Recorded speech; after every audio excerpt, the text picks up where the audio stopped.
Hello friends, तो इस video में हम लोग डिस्कस करेंगे जो भी साइंस एंड टेक्नोलॉजी से रिलेटेड करंट अफेयर के कॉन्सेप्ट्स हैं बीपीएससी के लिए इम्पॉर्टेंट, वो हम लोग डिस्कस करेंगे दिसंबर और जनवरी का। और जो पीडीएफ है इस वीडियो का आपको इसी नाम के टेलीग्राम चैनल पे अनफिल्टर्ड थॉट उस पर आपको प्रोवाइड करा दिया जाएगा। तो बिना किसी देरी के शुरू करते हैं इस वीडियो को। तो सबसे पहले हम लोग दिसंबर का भी जो साइंस एंड टेक्नोलॉजी का इम्पॉर्टेंट टॉपिक है उसको डिस्कस करेंगे, ठीक है। तो सबसे पहला न्यूज़ है कि जो आईआईटी रोपर है, जिसको कि आई हब है, वो अवध नाम का चौथा फाउंडेशनल डे जो है सेलिब्रेट किया गया है। किसके साथ किया है? तो फार्मर्स के साथ मिलके किया है। फार्मर इंगेजमेंट सेशन के साथ जो है मिलके ये लोग अपना चौथा फाउंडेशनल डे सेलिब्रेट किया है। आईआईटी रोपर का कॉन्सेप्ट है अवध, जिसका फोर्थ फाउंडेशनल डे सेलिब्रेट किया गया है। अब इसमें क्या क्या फोकस था, कौन कौन इसको सपोर्ट किया था? तो NMICPS national mission on interdisciplinary cyber physical system जो है और department of science and technology जो है इसको सपोर्ट किए थे। और इसका फोकस क्या था? इसका फोकस था एग्रीकल्चर, वाटर और जो भी IoT, इस पे फोकस था, ठीक है। और अवध कैसे क्रिएट किया गया है? तो इसका जो इसको क्रिएट किया गया है 70 इनोवेटिव टेक्नोलॉजी को यूज़ करके, और साथ ही साथ 100 से ज़्यादा एग्री टेक, वाटर टेक जो स्टार्टअप है वो सब इसमें काम कर रहे हैं। क्यों? ताकि जो सस्टेनेबल सॉल्यूशन है उसको अचीव किया जा सके। तो आईआईटी रोपर का अवध चौथा फाउंडेशनल डे सेलिब्रेट किया। किसके साथ कोलैबोरेट किया है, वो उसको सपोर्ट कौन किया है? तो national mission on interdisciplinary cyber physical system, department of science and technology. क्यों किया गया है? ताकि जो भी एग्री टेक, वाटर टेक का जो स्टार्टअप है उसका सस्टेनेबल सॉल्यूशन देखे। इसके लिए 100 से ज़्यादा जो है टेक्नोलॉजी जो है इसमें इनकर्बर्ड किया गया है, ठीक है। ये पहला न्यूज़ था। दूसरा न्यूज़ है कि जो अमेजोन है उसका एक AI मॉडल है उस नोवा। तो नोवा को जो है लॉन्च किया गया है अमेजोन के द्वारा, ताकि वो लोग प्रोसेस कर सके जो भी टेक्स्ट है, इमेज है और जो वीडियो है।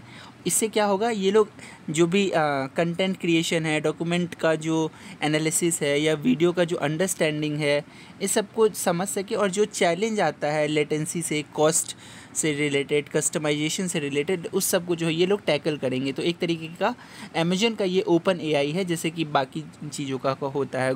गूगल का जैसे जेमिनी हो गया, अभी आगे हम लोग पढ़ेंगे कि गूगल का विलोप भी है। तो ये ऐसे ही नोवा जो है अमेजन का ये AI मॉडल, जिसका कि काम है जो भी चैलेंज है उन सबको टैकल करना और ये प्रोसेसिंग को, जो टेक्स्ट, इमेज, वीडियो से रिलेटेड, उसको इन्हांस करना, मल्टीमीडिया कंटेंट को भी इन्हांस करना।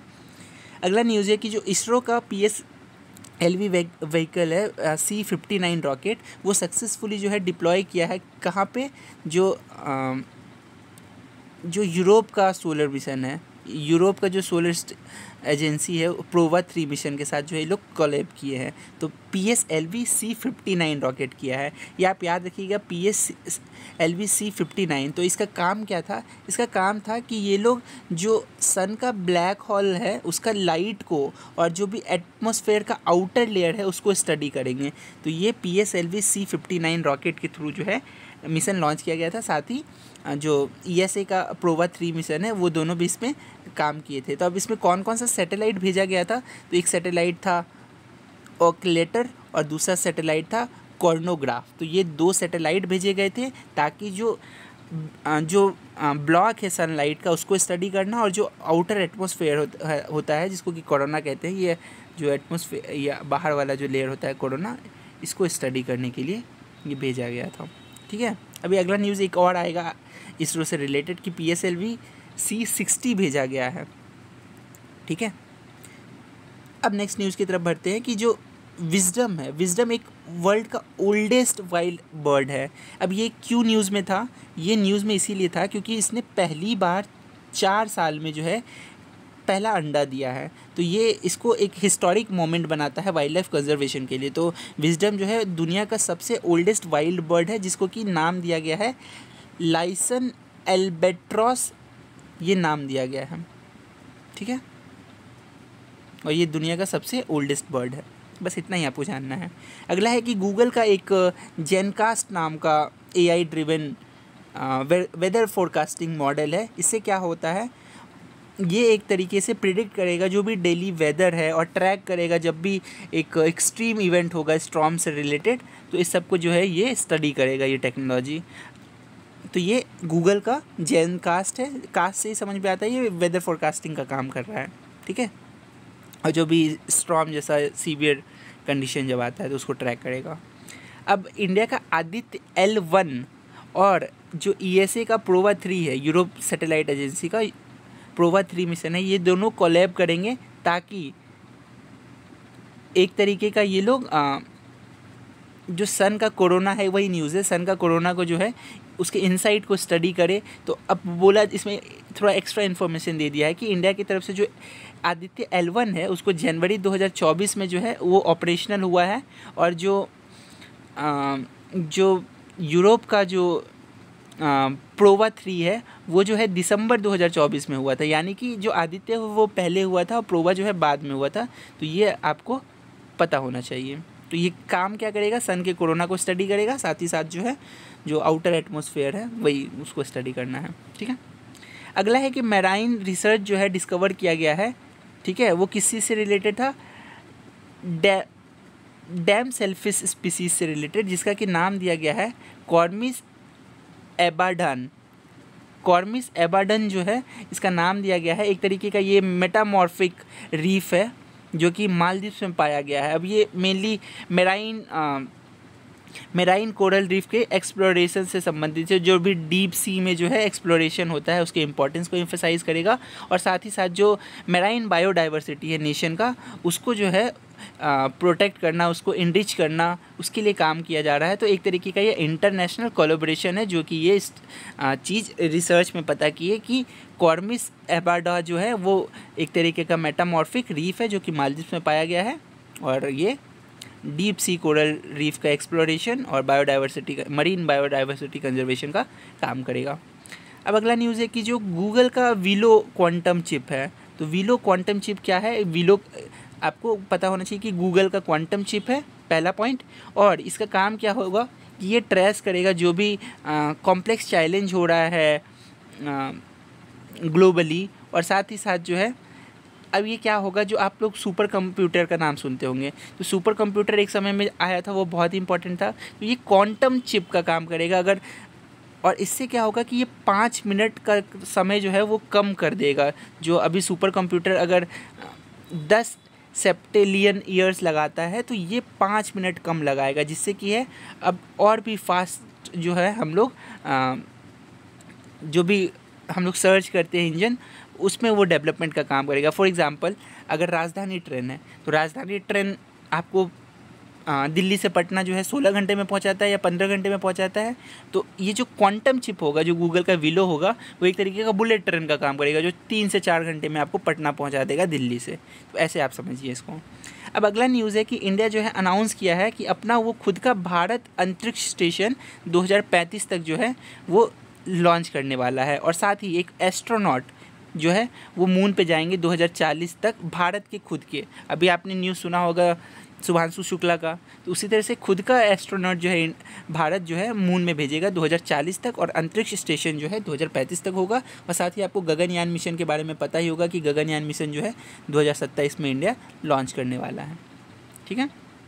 अगले न्यूज़ की तरफ बढ़ते हैं कि 12 दिसंबर 2024 को जो है इसरो कंडक्ट किया था एक सी लेवल हॉट टेस्ट, जिसका कि क्या नाम दिया था CE-20 क्रायोजेनिक इंजन से। तो ये न्यूज़ है कि CE-20 क्रायोजेनिक इंजन से जो है एक सी लेवल हॉट टेस्ट किया था इसरो। क्यों किया था, ताकि इन्हांस कर सके इंडिया का जो एबिलिटी है टू लॉन्च हैवियर पेलोडर उसको, और साथ ही जो सपोर्ट करना है मिसाइल हो गया, जो भी मिसाइल है चंद्रयान 3 हो गया या गगनयान, इस सब को भी हेल्प करेगा। और ये इंडिजिनस क्रायोजेनिक इंजन है, तो इसलिए ये बहुत इंपॉर्टेंट है। तो क्रायोजेनिक इंजन का नाम क्या है, CE-20, और ये इंडिजिनस है, और इससे पहले सिर्फ 3 कंट्री के पास था।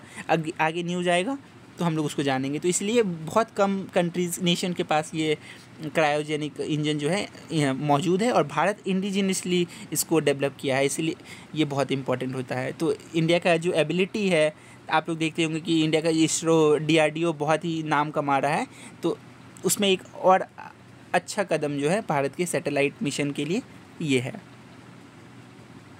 अगला न्यूज़ है कि चाइना जो है एक वर्ल्ड रिकॉर्ड बनाने वाला है। क्यों? क्योंकि जो है वो स्पेस वॉक करने वाला है वहाँ का साइंटिस्ट, जिसका एस्ट्रोनॉट, जिसका कि नाम है चाई जुआंग, और एक अगले हैं सोंग लिंगडोंग और चाई जुआंग्स। तो ये दो इंसान जो है, जो चाइना का स्पेस स्टेशन है टाइंगोंग स्पेस स्टेशन, तो टाइंगोंग स्पेस स्टेशन के दो एस्ट्रोनॉट जो है वो स्पेस वॉक करेंगे 9 घंटे तक। और इससे प्रीवियस रिकॉर्ड जो था वो US के एस्ट्रोनॉट का था, जो कि 8 घंटे 56 मिनट जो है वो लोग स्पेस वॉक किए थे। तो 4 मिनट एक्स्ट्रा जो है चाइनीज़ एस्ट्रोनॉट लोग जो है वो स्पेस वॉक करेंगे, तो इसलिए ये न्यूज़ में है। और चाइना का ये नया रिकॉर्ड होने वाला है स्पेस वॉक के मामले में। अब ये अगला न्यूज़ था कि जो इसरो वाला, जो इसरो जो है ये स्पेडेक्स जो है वो लॉन्च कर रहा है कौन से व्हीकल से? तो ये PSLV C60 है। इससे पहले जो हमने पढ़ा था वो C59 था, लेकिन ये PSLV C60 है। तो इसमें अब 2 सैटेलाइट कौन कौन से होंगे? तो स्पेडेक्स X01 जो कि एक चेज़र होगा, और स्पेडेक्स X02 जो कि टारगेट होगा। तो ये काम क्या करेगा? ये अर्थ का जो लो ऑर्बिट है उसको स्टडी करने के लिए जो है ये स्पेडेक्स मिशन को जो है लॉन्च किया गया है। ठीक है, जिसमें 2 satellite SDX01 chaser, XDX02 target हैं। और ये जो न्यूज़ था यहाँ पे PSLV व्हीकल C59 था। क्या करेगा? वो सन का जो ब्लैक सनलाइट है और जो कोरोना है आउटर एटमॉस्फेयर उसको स्टडी करेगा। ठीक है, ये क्लियर होना चाहिए। अगला है एम, अटल इनोवेशन मिशन। नीति आयोग और UNDP ये तीनों पार्टनरशिप कर रहे हैं सिटी फाउंडेशन के साथ। क्यों? क्योंकि ये लोग 7th youth colab nation innovation challenge को जो है जो 24-25 का उसको ये लोग लॉन्च कर रहे हैं।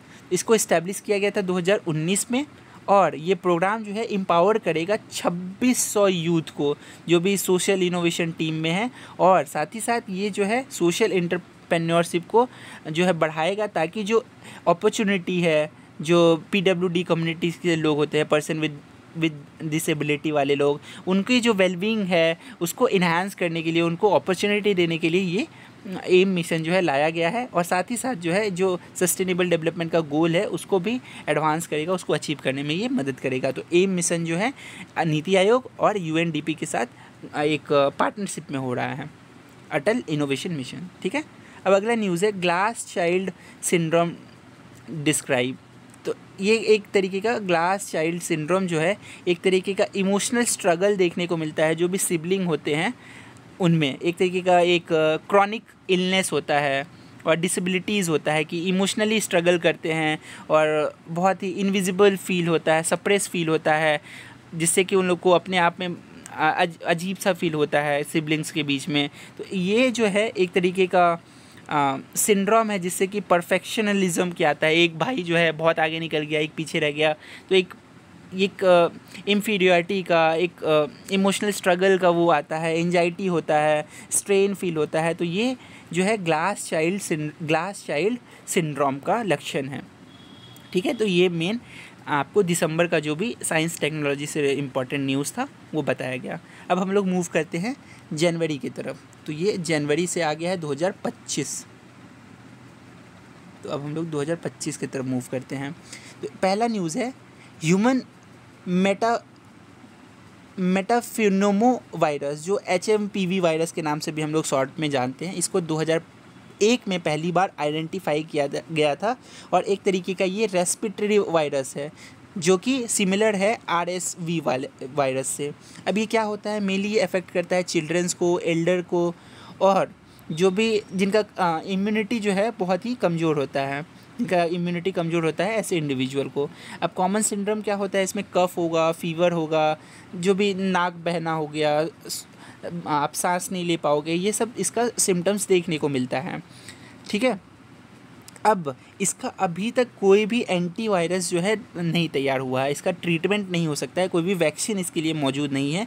अब न्यूज़ में क्यों था, क्योंकि इंडिया के बेंगलोर में और साथ ही साथ चाइना में जो है इसका केस देखने को मिला था, तो इस वजह से HMPV वायरस न्यूज़ में था। अभी तक इसका वैक्सीन भी नहीं है, तो इसलिए इम्पॉर्टेंट हो जाता है ये। अब प्रिवेंट कैसे किया जा सकता है, क्या क्या स्ट्रैटेजी हम लोग अपना सकते हैं ताकि ये ना हो। तो हम लोग को हमेशा हाथ धोना चाहिए, मास्क पहनना चाहिए और एक सोशल डिस्टेंस जो है मेंटेन करके रखना चाहिए। ये बहुत न्यूज़ में था जनवरी के टाइम पे। अब माइक्रोसॉफ्ट के जो CEO हैं सत्या मंडेला साहब, जैसे हम लोग गूगल का CEO को जानते हैं सुंदर पिचाई, तो माइक्रोसॉफ्ट के CEO है सत्या मंडेला।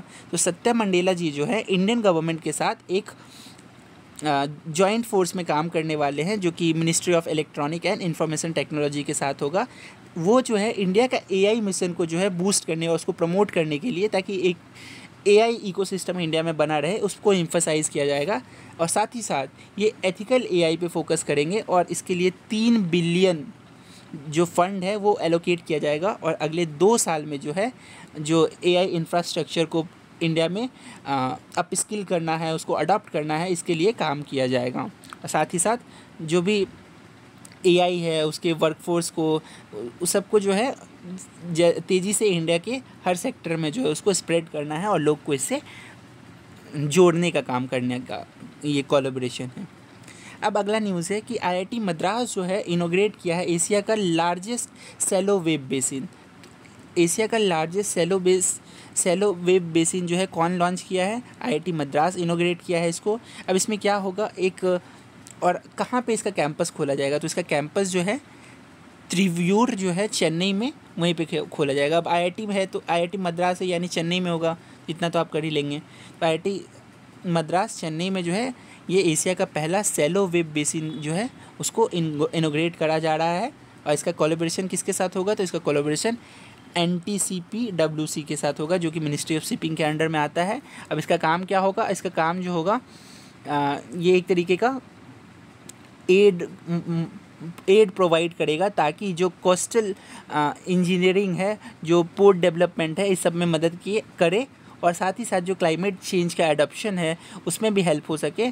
और सबसे इम्पॉर्टेंट, जो कोस्टल इंफ्रास्ट्रक्चर के साथ साथ जो सोलर फार्म्स होते हैं, अब हम लोग सोलर फार्म्स बना रहे हैं जो पोस्ट डिजास्टर इम्पैक्ट को एनालाइज कर सके, उसके लिए भी काम करेगा। तो सिर्फ ये क्लाइमेट चेंज और कोस्टल इंफ्रास्ट्रक्चर को नहीं, साथ ही जो सोलर फार्म है उसको भी फ्लोटर करने में हेल्प करेगा। अब अगला है, सेम ही न्यूज़ है जो सबसे पहला न्यूज़ था, HMPV वायरस वाला। तो ये जो वायरस है वो हम लोग देखते हैं कि चिल्ड्रंस पे, इंडिविजुअल में, जो भी एल्डर्स है उसमें देखने को मिलता है, इम्यून जो है वीक हो जाता है। तो ये सब बात हो रहा है। तो इसके लिए जो हेल्थ मिनिस्टर हैं वो एडवाइज़ किए हैं ताकि एक सर्विलेंस, सारी और ILI जो है ये इसका सर्विलेंस का काम करेगा, सारी और ALI, ठीक है। अब ये वायरस कैसे ठीक होता है, वायरस मेनली 3 से 6 दिन में जो है वो ठीक हो जाता है। हालांकि इसके लिए अभी तक कोई वैक्सीन नहीं है। और कैसे, अभी हमने बात किया कि प्रिवेंटिव मेजर क्या होना चाहिए, हाइजीन मेंटेन करना है, मास्क पहनना है, सोशल डिस्टेंस मेंटेन करना है। और कैसे पता चलेगा कि ये ठीक हो गया है, जब आपको फीवर उतरने लगेगा और आपका जो एनर्जी है वो लगेगा कि ठीक हो गया है, एनर्जी लेवल वापस से आने लगा है, तो लगेगा कि ये वायरस ठीक हो गया है। हालांकि इसका अभी तक कोई भी वैक्सीन नहीं है। अगला न्यूज़ है कि जो बैंडेड रॉयल बटरफ्लाई है, बैंडेड रॉयल बटरफ्लाई जो है वो आइडेंटिफाई किया गया है कहाँ पे, तो ये आइडेंटिफाई किया गया है सेपाही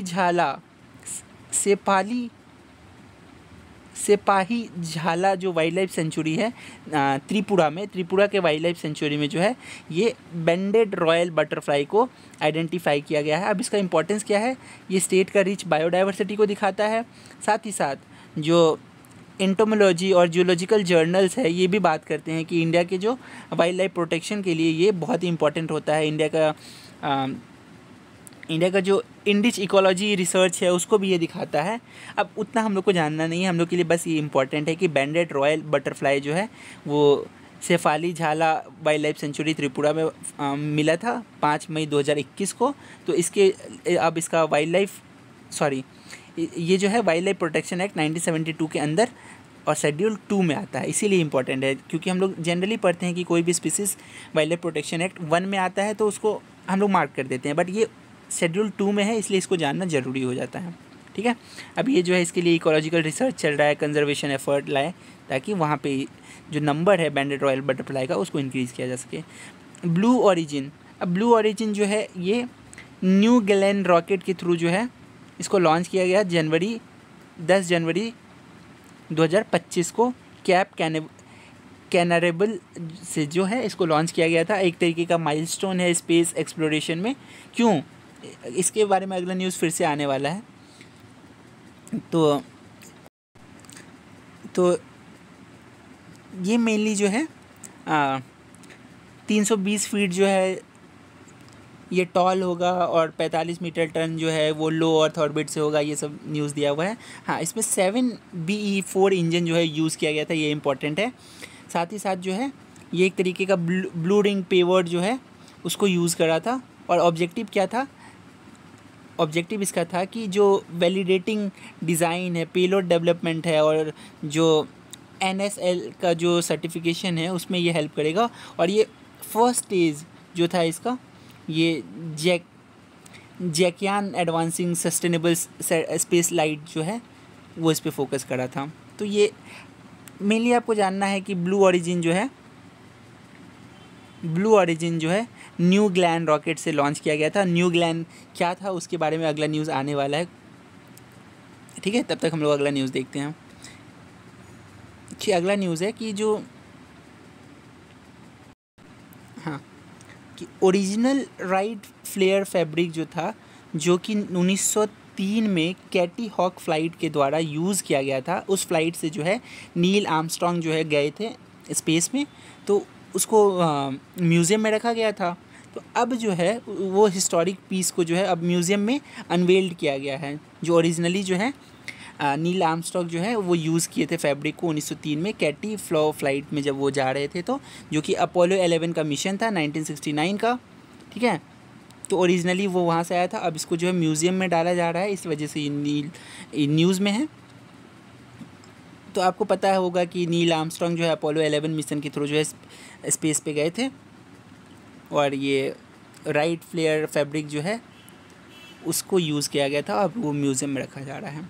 अब ये अगला न्यूज़ है कि जो वेस्टर्न घाट है इसको जो है क्रिटिकल हॉटस्पॉट जो है इंडेंजर्ड फ्रेश वाटर स्पीसीज़ के लिए घोषित किया गया है।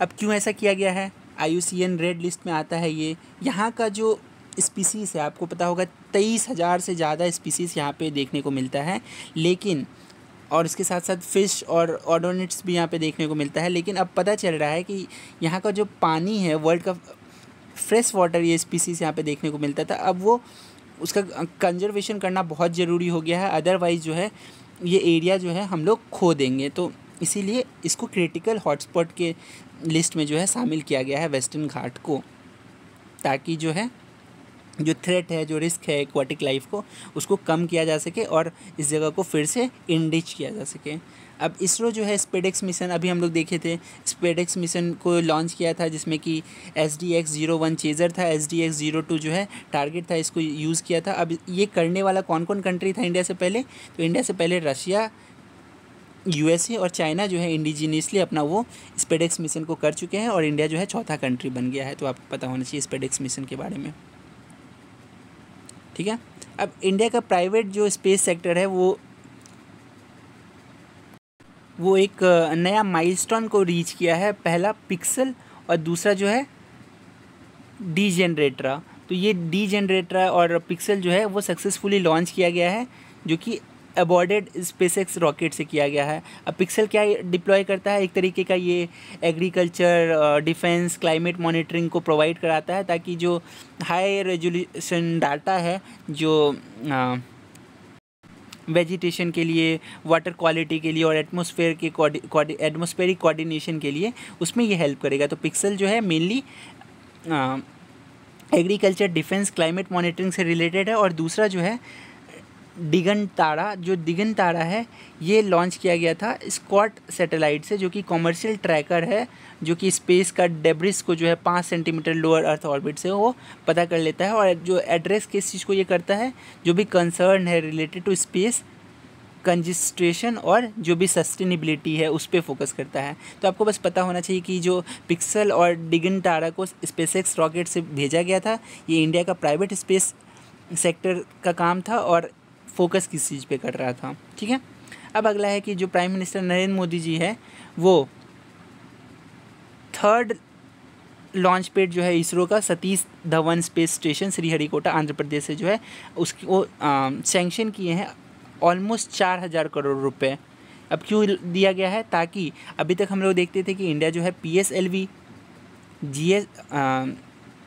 GSLV इस 2 लॉन्च व्हीकल पे जो है फोकस करता था, लेकिन अब जो है ये NSLV जो है लॉन्च व्हीकल पे फोकस करने के लिए 4000 करोड़ रुपए जो है अलोकेट किया गया है। तो NSLV के लिए 4000 करोड़ लॉन्च उसको अलोकेट किया गया है, और इसका मेन टारगेट क्या होगा कि 2040 तक जो है जो लूनर लैंडिंग है वो इंडियन एस्ट्रोनॉट का किया जा सके, जैसा कि हमने पिछले न्यूज़ में देखा कि मून पे जो है इंडियन का एस्ट्रोनॉट होना चाहिए 2040 तक। अब आपको पता होगा कि PSLV में जो है, PSLV में पहला सॉलिड लिक्विड ऐसा रहता है, तो चौथा वाला तो वेस्ट चला जाता है, तो क्यों ना उसका इस्तेमाल किया जाए। तो इंडियंस तो हर चीज़ का इस्तेमाल करना जानते हैं, तो उन्होंने चौथे वाले में क्या किया कि एक क्रॉप नाम का ही क्रॉप सही में क्रॉप भेज दिया, जिस क्रॉप का नाम था जर्मिनेटिंग ब्लैक आइड पी। एक इसका साइंटिफिक नाम लोबिया सीड दिया गया है। लोबिया सीड जो था, जो कि crop combat research modular for orbital plant study के लिए एक क्रॉप भेजा गया, ताकि अब इंडिया का टारगेट है कि स्पेस में अगर आने वाले टाइम पे तो स्पेस में ही लोग जाएंगे, तो उसके लिए वहाँ पे तो कुछ क्रॉप उगाना चाहिए ना।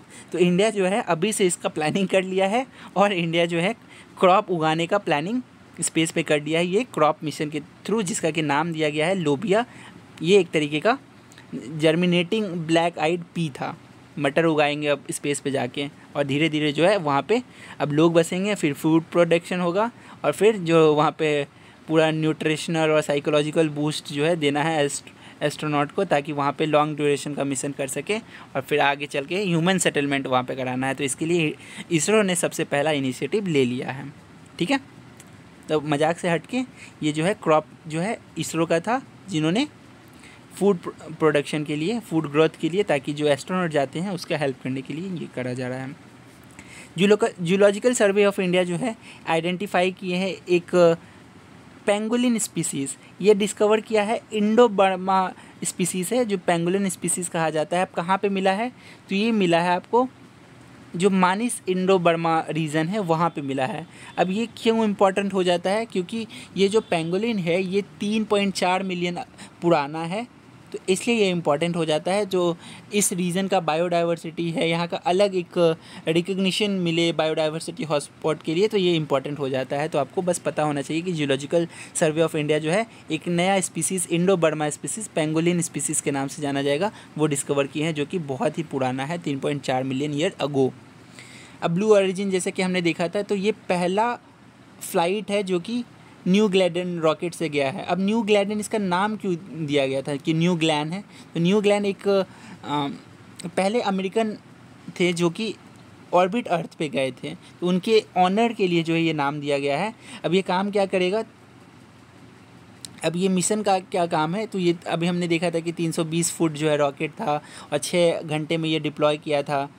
अब इसका मेन काम क्या है कि ये जो रिड्यूस करेगा स्पेस का जो भी डर्बिस है, जो धूल कण होते हैं, और जो भी डिमोन्स्ट्रेटिंग ब्लू ऑरिजिन का जो कॉम्पिटिटिवनेस होता है उसको बढ़ाया जाए, और जो स्पेसएक्स और नासा का जो इंडस्ट्री है उसको ठीक करने के लिए, कॉम्पिटिटिवनेस लाने के लिए जो है ये मिशन लाया गया था। और अभी कुछ समय पहले आपने न्यूज़ भी सुना होगा कि बहुत सारे स्पेस स्टेशन जो है लॉन्च किए जा रहे हैं हर कंट्री के द्वारा, जिससे कि जो स्पेस में जो है वो वैक्यूम में बहुत धूल जमा हो जा रहा है, जिस वजह से वहाँ पे ट्रैवलिंग बहुत मुश्किल हो जा रहा है। इसलिए जो है ये ब्लू ऑरिजिन जो है ये इम्पॉर्टेंट हो जाता है।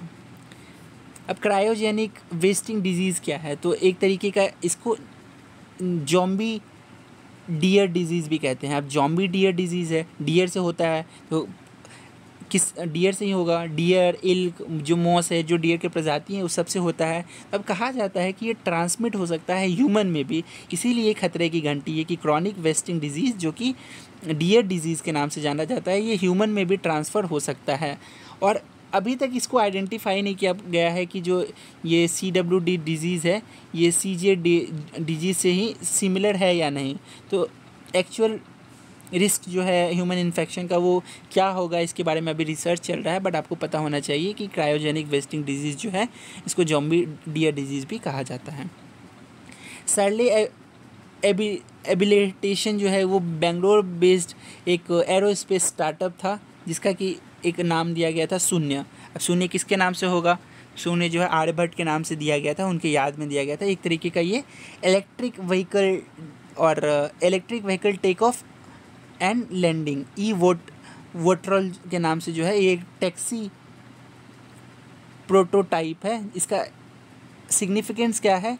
एक तरीके से ये जो अर्बन एयर मोबिलिटी है उसको ठीक करना है और साथ ही साथ जो है रिड्यूस करना जो भी ट्रैफिक देखने को मिलता है, क्योंकि बेंगलोर में ही सबसे ज़्यादा ट्रैफिक को देखने को मिलता है ना, इसलिए सैडली एबिटेशन जो है वो बेंगलोर में शुरू किया गया है ताकि मिनिमाइज़ करा जा सके जो भी ट्रैफिक होते हैं, ट्रैफिक का कंजेशन होता है, और मिनिमाइज़ करना है जो भी पॉल्यूशन है सिटीज़ में, क्योंकि हम लोग देख रहे हैं कि कार का नंबर बढ़ते जा रहा है, तो वो सब के लिए ये शुरू किया जा रहा है। अब इसरो जो है एक तरीके से 100वां सैटेलाइट जो है लॉन्च कर लिया है। तो इसरो के लिए एक माइलस्टोन है कि अपने 60 साल की जर्नी में जो है इसरो 100 सैटेलाइट लॉन्च कर चुका है। 29 जनवरी 2025 को जो है सतीश धवन स्पेस स्टेशन से श्रीहरिकोटा से जो है ये 100वां सैटेलाइट GSLV F-15NVS-02 जो है इसको लॉन्च किया गया था। अब इसका काम क्या था? ये सैटेलाइट जो है एक तरीके का इंडिया का ग्रोइंग एक्सपर्टीज़ इन सैटेलाइट टेक्नोलॉजी और स्पेस एक्सप्लोरेशन को दर्शाता है। अब 25 जनवरी 2025 को M मोहन जो है डायरेक्टर अपॉइंट किए गए हैं किसके? तो liquid propulsion system centre LPSC के जो है जो कि त्रिवेंद्रपुरम जो केरला में है, वहाँ पे LPSC उसके डायरेक्टर को अपॉइंट किया गया है। M मोहन उनका नाम है। अब उससे पहले वहाँ के डायरेक्टर कौन थे? वी नारायण थे। अब वी नारायण को क्या कर दिया गया? वो इसरो के चेयरमैन बन गए हैं। तो 14 जनवरी को इसरो के चेयरमैन वी नारायण बने, तो इस वजह से M मोहन को जो है LPSC का चेयरमैन बना दिया गया है। तो ये आपको पता होना चाहिए। अब गुलियन बेयर सिंड्रोम जो है एक तरीके का न्यूरोलॉजिकल डिसऑर्डर होता है। तो ये इम्यून सिस्टम पे अटैक करता है, जो भी जिसका भी पेरिफेरल नर्व्स होता है, कमज़ोर नस का होता है, तो ये उस पर अटैक करता है, गुलियन बेयर सिंड्रोम। तो ये पहला केस जो है पुणे में महाराष्ट्र में देखने को मिला है। तो मसल वीकनेस हो गया था बहुत ज़्यादा, ये सब देखने को मिला। और इससे क्या होता है, इसका पोटेंशियल कॉज क्या है कि बहुत ही हेल्थ में आपको वीकनेस देखने को मिलेगा, बहुत कमज़ोरी होगा, ये सब इसका सिम्टम्स है। लेकिन प्रिवेंट कैसे किया जा सकता है? तो उसके लिए अभी कुछ भी उपाय नहीं है, बट मेल्स में सबसे ज़्यादा ये देखने को मिलता है कि ये जो GBS है मेल को ज़्यादा इफ़ेक्ट करता है। पुणे में इसका पहला केस आया है और ये मसल्स पे अटैक करता है और न्यूरोलॉजिकल डिसऑर्डर है ये, ठीक है। डीप सीक जो है एक AI कंपनी है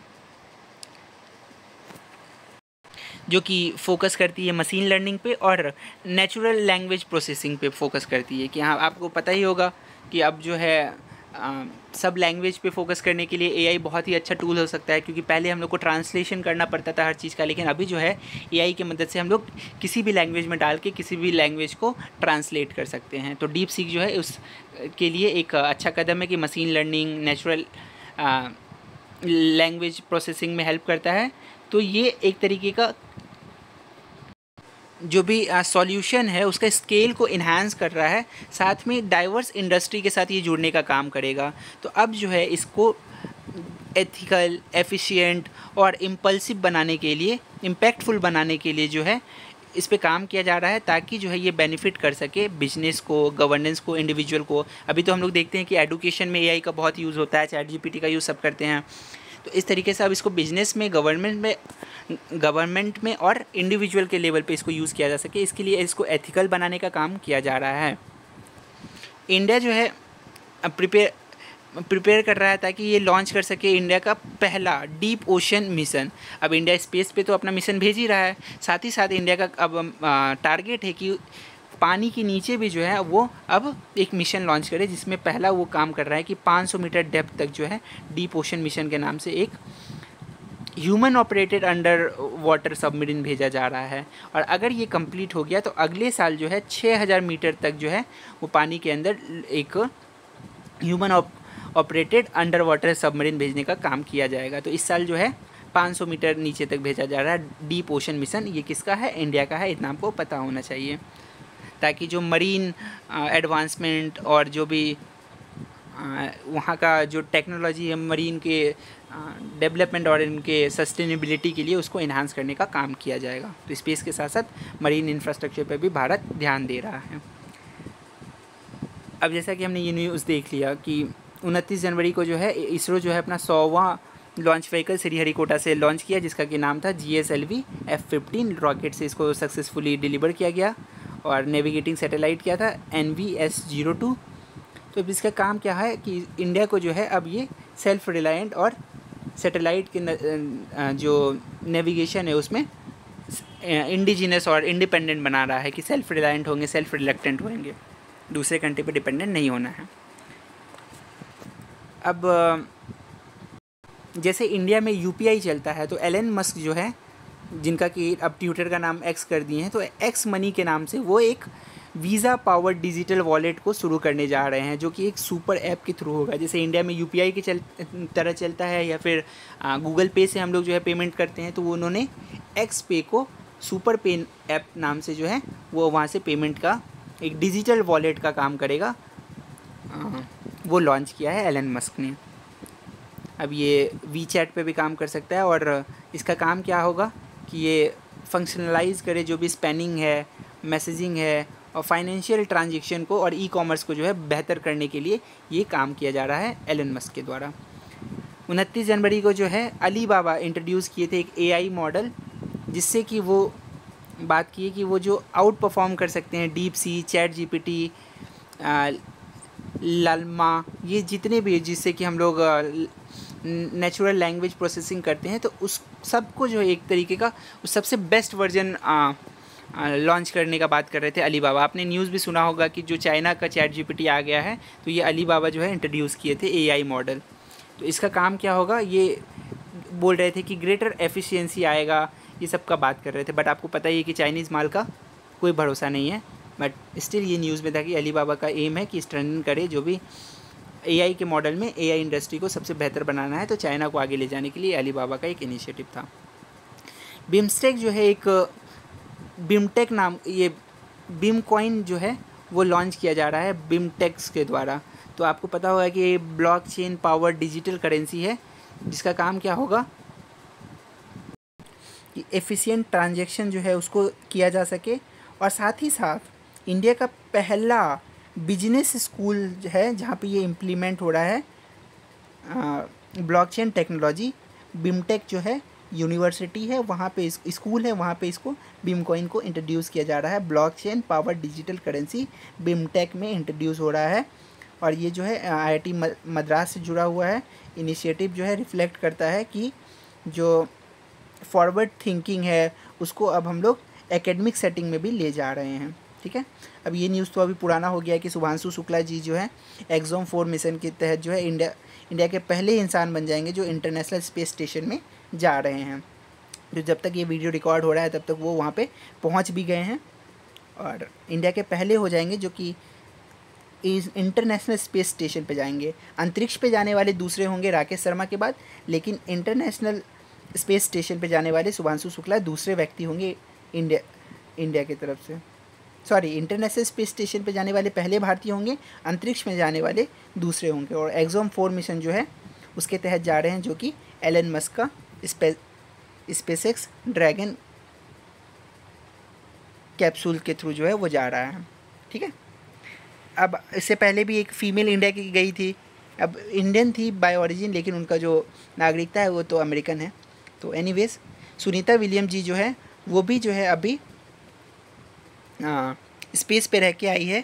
तो ये पहला रिकॉर्ड बन गया है कि जो लॉन्गेस्ट स्पेस वॉक करने वाली महिला बन गई है।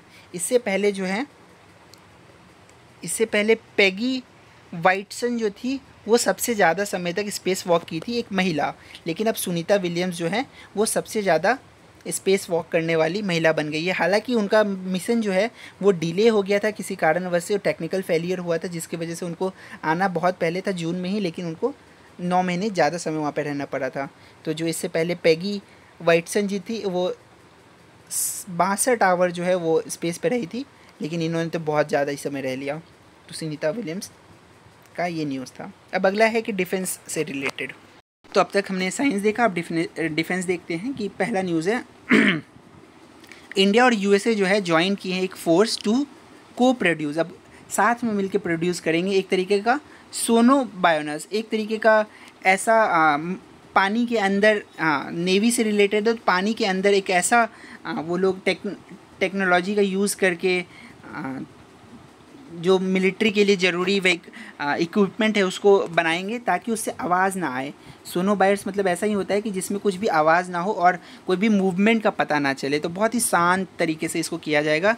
अब इंडिया की तरफ से जो है ये भारत डायनेमिक्स लिमिटेड हो गए और अमेरिका की तरफ से जो है अल्ट्रा मैरिटाइन, ये दोनों कोलैब करने वाले हैं ताकि जो मेक इन इंडिया इनिशिएटिव के तहत है ये, और मैन्युफैक्चरिंग किया जाएगा यूएस नेवी स्टैंडर्ड सोनोबायर्स के द्वारा। और ये जो है इंडिया को अब यूएस वाले टेक्नोलॉजी शेयर करेंगे ताकि जो मैरिटाइन का सिक्योरिटी है उसको बूस्ट करने में हेल्प करा जाए। और इसमें जो है ऑस्ट्रेलिया और जापान भी जो है साथ में आ रहे हैं। तो कहीं ना कहीं ये जो है क्वाड के साथ जो है वो भी अलाइन देखने को मिलता है ताकि चाइना का जो इन्फ्लुएंस है पैसिफिक ओशन में उसको कंट्रोल किया जा सके।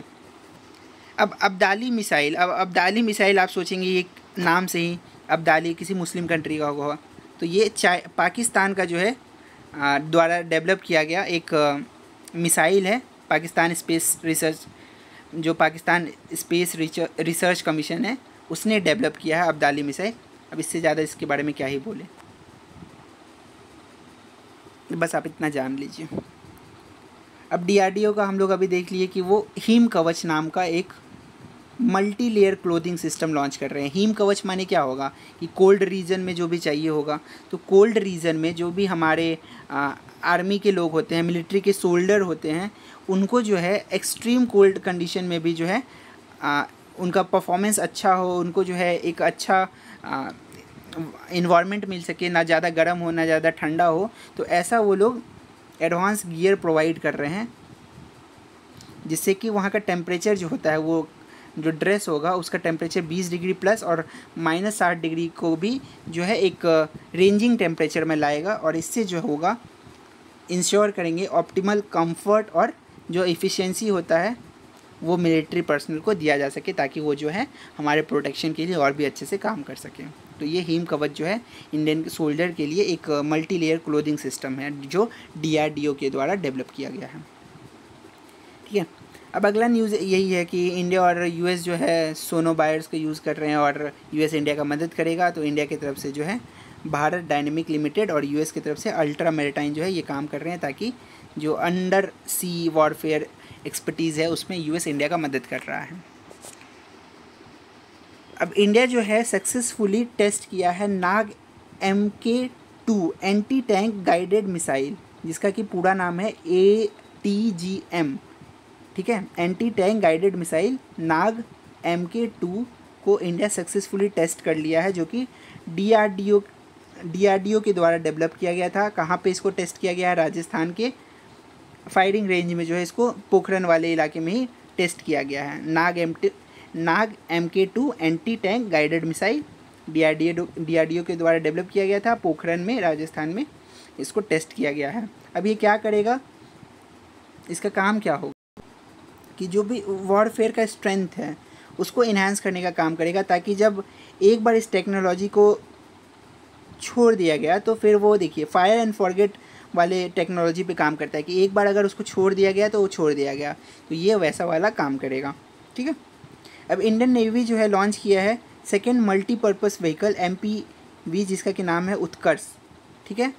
और L&T शिपयार्ड, उत्कर्ष और L&T शिपयार्ड, इसको जो है कहाँ से किया गया है, तो कट्टापल्ली चेन्नई से जो है इसको लॉन्च किया गया था। अब जब इसको लॉन्च किया जा रहा था तो जो डिफेंस सेक्रेटरी हैं राजेश कुमार सिंह, वो भी वहाँ पे मौजूद थे। इतना इंपॉर्टेंट नहीं है, बस आपको इतना पता होना चाहिए कि इंडियन नेवी जो है लॉन्च किया है मल्टीपर्पज़ व्हीकल उत्कर्ष, जिसका नाम है। कहाँ से किया गया, चेन्नई में, ठीक है। अब ये क्या काम करेगा, जो भी इंडिया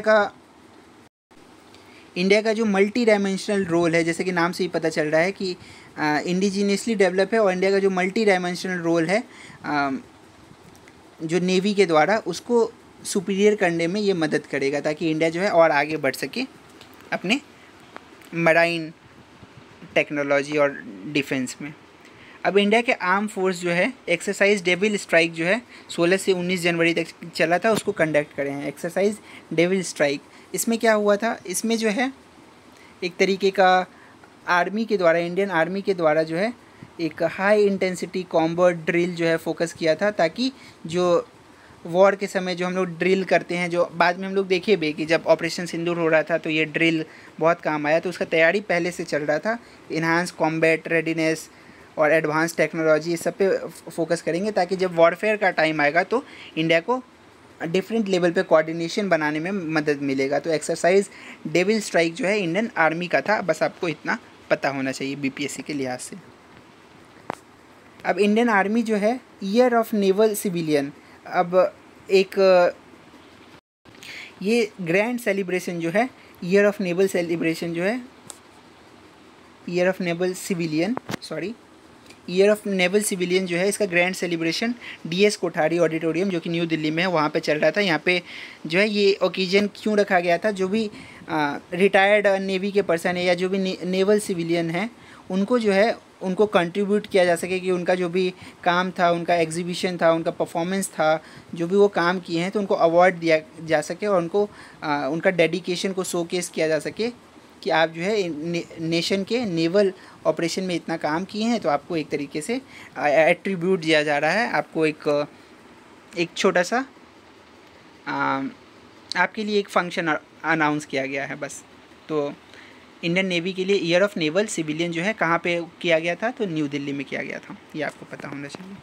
अब इंडियन आर्मी का जो गाइडेड मिसाइल डिस्ट्रॉयर है, जिसका कि INS मुंबई में इसका पार्टिसिपेशन हुआ था 4th एडिशन का, कि इंडियन नेवी का गाइडेड मिसाइल डिस्ट्रॉयर उसका 4th एडिशन मुंबई में हुआ, जिसको कि एक मल्टीनेशनल एक्सरसाइज ला पेरोयूज़ के नाम से जाना जाता है।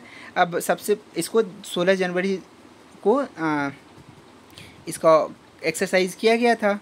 अब इसका काम क्या क्या है कि ये जो है जो मेराइन कोऑर्डिनेशन है, चाहे मलक्का से हो गया, सुंड्रा से हो गया, या फिर लोम्बेक स्ट्रेट से हो गया, ये सबसे जो है ये कोऑर्डिनेशन बना के जो इंडिया का नेवी का जो मल्टी गाइडेड मिसाइल डिस्ट्रॉयर जो है वो परफॉर्म करता है। तो ये सब साथ में मराइन सिक्योरिटी को बूस्ट करने के लिए जो है काम कर रहे थे, ताकि जो ग्लोबल ट्रेड है और नेवल सिक्योरिटी है उस सबको इन्हांस किया जा सके। तो ये इंडियन नेवी का गाइडेड मिसाइल डिस्ट्रॉयर जो है वो पार्टिसिपेशन चल रहा था 4th एडिशन उसका। अब अगला न्यूज़ है कि इंडिया जो है सक्सेसफुली टेस्ट कर लिया है अपना पहला इंडिजिनस माइक्रो मिसाइल सिस्टम। तो माइक्रो मिसाइल सिस्टम जिसका कि नाम भार्गवास्त्र है, कि भार्गवास्त्र। अब आपने मूवी देखा होगा ब्रह्मास्त्र, जो कि शायद रणबीर कपूर का था, तो वैसे ही इसका नाम दिया गया है भार्गवास्त्र। तो आप ऐसे रिलेट करके पढ़िएगा तो भूलिएगा नहीं। तो इसका काम क्या क्या था कि ये जो है ये डिफेंस टेक्नोलॉजी को स्ट्रेंथन करेगा और प्रोटेक्ट करेगा अगेंस्ट इमर्जिंग एरियल थ्रेट। मान लीजिए एक एरियल थ्रेट आ रहा है, एक बार में आपके ऊपर बहुत सारा मिसाइल दाग दिया गया है, तो एरियल थ्रेट को जो है वो रोकने का काम करेगा और सबको जो है वो जो है डिटेक्ट कर देगा। तो ये होगा। अब साथ ही साथ जो है एक बार डिटेक्ट किया और दूसरी बार में ये अपनी तरफ से लॉन्च करेगा 60 इंडिजिनस जो भी मिसाइल है उसको। तो ये भार्गवास्त्र जो है बहुत ही इम्पॉर्टेंट है इंडिया के सिक्योरिटी के लिहाज से।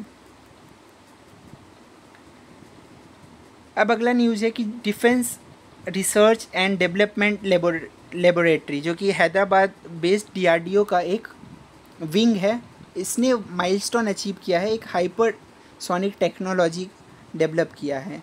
तो हाइपरसोनिक टेक्नोलॉजी इन्होंने ये डेवलप किया है, जो कि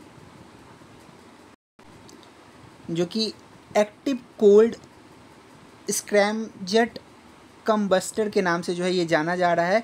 अब ये क्या होगा, इंडिया का पहला सक्सेसफुल अटैम्प्ट था कि ये, अभी तक तो इंडिया रामजेट की तरफ था, लेकिन अब पहली बार जो है सुपरसोनिक कम्बस्टर रामजेट बनाया जा रहा है, जो कि एक प्रोपल्सन सिस्टम है। और इससे क्या होगा, ये गेम चेंजर होगा जो भी हाइपरसोनिक मिसाइल के मामले में होता है, कि अब जो है इंडिया क्लोज है deploying high speed manoeuvrable missile system, कि अब इंडिया जो अभी तक तो हम लोग ब्रह्मोस 400 तक है ना, तो अब जो है इंडिया जो इंटरकॉन्टिनेंटल मिसाइल बनाने और जो भी स्क्रैमजेट से रिलेटेड है कि लंबा व्हीकल वाला मिसाइल बनाने के लिए इंडिया जो है अब कैपेबल हो जाएगा। तो ये बहुत ही इंपॉर्टेंट है आज के टाइम पे, क्योंकि हम लोग देख रहे हैं कि हर जगह वॉर बना हुआ है। हालांकि वॉर होना नहीं चाहिए, लेकिन वॉर का सिचुएशन हर जगह बना हुआ है। तो ये हाइपरसोनिक मिसाइल स्क्रैमजेट वाला बहुत ही इंपॉर्टेंट है, जो DRDO के विंग ने बनाया है, डिफेंस रिसर्च डेवलपमेंट लेबोरेटरी, जो कि हैदराबाद का बेस है, आपको ये पता होना चाहिए। अब रक्षा मंत्री राजनाथ सिंह जो है ऑफिशियली लॉन्च किए हैं एक संजय। अब ये संजय है क्या, तो ये बैटलफील्ड सर्विलेंस सिस्टम है, जो कि साउथ ब्लॉक, जो नॉर्थ ब्लॉक और साउथ ब्लॉक होता है, तो उसमें साउथ ब्लॉक से जो है ये संजय को लॉन्च किया गया है। अब ये इंडिजिनियसली डेवलप सिस्टम है, जो रिप्रेजेंट करेगा सिग्निफिकेंट अचीवमेंट जो भी मिलिट्री इंटेलिजेंस का होता है, ताकि जो रियल टाइम जो बैटलफील्ड का ट्रांसपेरेंसी है, वो सिचुएशन का अवेयरनेस है, जो इंटेलिजेंस का गैदरिंग हो रहा है, ये सबको जानने में मदद करेगा। तो संजय जो है एक तरीके का मॉडर्न वॉरफेयर में एक इक्विपमेंट है। मान लीजिए कि जो सर्विलेंस का काम करते हैं, अब आर्मी है तो वहाँ पे तो वो फ़ोन पे जो है आपको बात बता रहे हैं कि हाँ क्या चल रहा है, लेकिन एक रियल टाइम वो वहाँ पे एक सैटेलाइट का काम कर रहा है, जो बैटलफील्ड सर्विलेंस सिस्टम का ये काम करेगा, कि सब कुछ जो है जब ऑफिस में बैठ के जो है डिफेंस मिनिस्टर को और जो भी वहाँ की टीम है उसको पता चलता रहेगा कि अब क्या चल रहा है। तो ये बहुत ही हेल्प करेगा इंडियन आर्मी को और जो भी मिलिट्री विंग है उन सबको, कि रियल टाइम सर्विलेंस में। अब अगला न्यूज़ है कि बॉर्डर सिक्योरिटी फोर्स BSF जो है, जब रिपब्लिक डे हो रहा था तो वहाँ पे उन्होंने एक BSF लॉन्च किया था, ऑपरेशन सर्द हवा। तो सर्द हवा जो है बॉर्डर सिक्योरिटी फोर्स जो है वो लॉन्च किए थे जब रिपब्लिक डे परेड चल रहा था, क्योंकि इंडिया और पाकिस्तान का जो है वो सिक्योरिटी को मद्देनज़र रखते हुए जैसलमेर में। ठीक है, तो अभी बहुत सारा ऑपरेशन न्यूज़ में चल रहा है, ये बहुत पुराना भी हो गया, बट स्टिल आप लोग जानिए कि ऑपरेशन सर्द हवा किस चीज़ से रिलेटेड था। BSF जो है इंडिया पाकिस्तान का जो सिक्योरिटी है उसको देखने के लिए, ताकि जो 26 जनवरी को कोई भी अटैक ना हो जाए पाकिस्तान की तरफ से, तो उसको टैकल करने के लिए ये क्रूशियल पीरियड था, ताकि ये ऑपरेशन कंटिन्यू चला था 29 जनवरी तक। 22 जनवरी से लेकर 29 जनवरी तक जो है ये ऑपरेशन चला था। अब अगला है कि इंडिया जो है एक स्ट्रेटेजिक माइलस्टोन जो है वो अचीव कर लिया है। क्यों? क्योंकि इंडिया जो है एक ऑब्जर्वर स्टेट बन गया है, जो यूरोड्रोन प्रोग्राम है। तो यूरोड्रोन प्रोग्राम का जो है ऑब्जर्वर स्टेटस इंडिया को मिल गया है 21 जनवरी 2025 को। अब ये जो यूरोड्रोन प्रोग्राम है, इसमें जर्मनी, फ्रांस, इटली, स्पेन जो है वो डेवलप कर रहे हैं। और medium attitude, long endurance, remotely pilot aircraft system, जिसका कि नाम है MALE RPAS RPAS. MALE RPAS किसका होगा? Germany, France, Italy, Spain. अब ये स्टेटमेंट बना के पूछ सकता है BPSC, तो आप इसको एक बार देख लीजिएगा कि इंडिया को जो है, क्योंकि इंडिया को ऑब्जर्वर स्टेटस मिला है यूरोड्रोन प्रोग्राम का, और यूरोड्रोन प्रोग्राम में जो है जर्मनी, फ्रांस, इटली और स्पेन जो है मिलके मेल रैप्स जो है एक, जिसका फुल फॉर्म है medium altitude long endurance remotely piloted aircraft system, तो ये जो है उनका प्रोग्राम है। क्या होगा ये ऑपरेशनल हो जाएगा 2030 तक, और इससे बूस्ट यूरोड्रोन जो है ये बोल्स्टर इंडिया का कोलैबोरेशन के साथ काम कर रहा है, और यूरो डिफेंस पार्टनर है जो इन्हांस करेगा कैपेबिलिटी इन ईस्टर रीजन में और मैरीटाइम सर्विलेंस ऑपरेशन में। तो मेनली जो है इंडिया और ईयूज मिलके जो है मैराइन सर्विलेंस के लिए भी काम कर रहा है। तो बस इतना पता होना चाहिए आपको कि यहाँ पे यूरोप होगा, यहाँ पे एशिया है। तो इंडिया जो है पहले मेडिटेरियन पे फोकस कर रहा था, अब यहाँ पे जो है यूरोप पे फोकस कर रहा है, ताकि जो सर्विलेंस मिल रहा है और मैरीटाइम सिक्योरिटी है इसको अच्छा करने और सब कंट्री से अच्छा रिलेशन बना के रखने के लिए काम चल रहा है। अब आप ये बताइए कि इंडिया को जो है यूएन सिक्योरिटी काउंसिल में नॉन परमानेंट मेंबर के लिए कितने बार इलेक्ट किया गया है, ये बताइए। तो ये जो है टोटल हम लोग का ख़त्म हो जाता है जनवरी और दिसंबर का जो भी साइंस एंड टेक्नोलॉजी से रिलेटेड करंट अफेयर का न्यूज़ था। तो आई होप कि आपको ये वीडियो अच्छा लगा होगा। तो आप इस चैनल से बने रहिए, साथ में ये जो समर्पण टेस्ट सीरीज़ चल रहा है उसका भी वीडियो हम लोग कोशिश करते हैं कि टाइम से बना के डालने का।